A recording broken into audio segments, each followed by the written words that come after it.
ஆத்ம வணக்கம். ஆத்மபிதா சுவாமி சிவானந்த பரமஹம்சர் அவர்களால் ஸ்தாபிக்கப்பட்ட சித்த சமாஜத்தின் தமிழ்த்திங்கள் வெளியீடான உலக சேமம் இதழில் இடம்பெற்ற சுவாமி திருவாய் மலர்ந்தருளியது. வருடம் 1975, மாதம் மார்ச். தலைப்பு ஜீவ சிவோகம். எதற்கும் அடிப்படையான வஸ்து ஒன்று இருக்க வேண்டும். சுவர் இல்லை என்றால் சித்திரம் எழுத முடியாது. ஜீவன் இல்லை என்றால் எதுவும் இல்லை, உலகமும் இல்லை. ஜீவனிடமிருந்துதான் உலகம் உண்டாகிறது. இவ்வுடம்பில் ஜீவனாக இருக்கும் வஸ்துவை நிலைநாட்டியும் அது பாபமாக நசித்து கொண்டிருக்கிறது.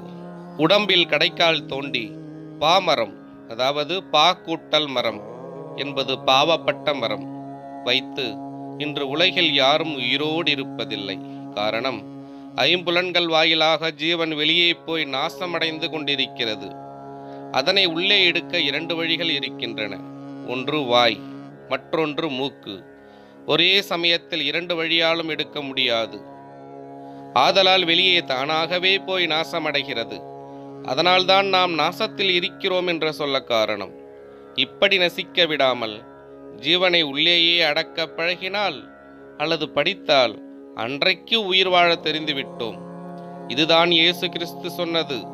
அதாவது, இப்பொழுது ஜீவித்திருப்பவர்கள் அநேகாயிரம் உண்டு, அவர்கள் ஒருபொழுதும் ஆண்டு போக மாட்டார்கள். அதாவது உயிர் வாழ படித்தால் மரணத்தை ஜெயித்தோம், அப்பொழுது ஜீவனை, அதாவது உயிரை நாசப்படுத்த மாட்டோம் என்றார். இப்பொழுது நாம் உயிர் பிணங்கள், பிணத்தை சுமந்து நடக்கிறோம். எப்பொழுது ஜீவன் உள்ளே அடங்குகிறதோ அப்பொழுது ஜீவ சிவோகம் என்ற நிலையில் வருகிறோம். ஆத்ம வணக்கம்.